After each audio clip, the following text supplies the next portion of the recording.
سلام به همه دوستان. میخوام بریم این سنگ رو برش بدیم ببینیم که چه چیزی داخلش پنهان شده. این سنگ فوق‌العاده زیبا.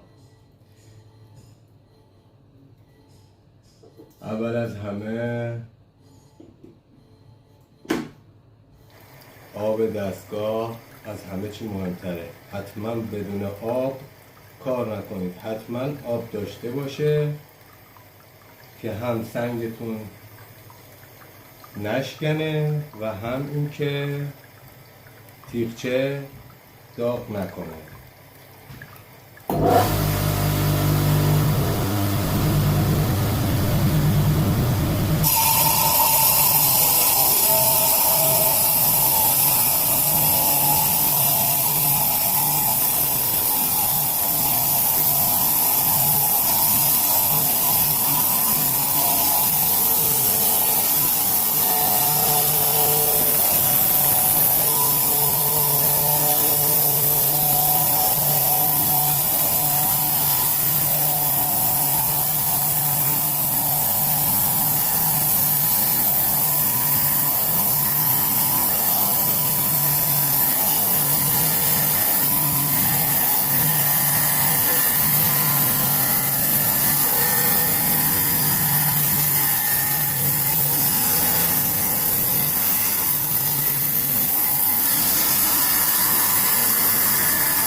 خب دوستان، این کلوخه بزرگ بود، زمانبر بود، ولی بریم با هم ببینیم داخل کار چی بوده. من یه آب بهش بزنم.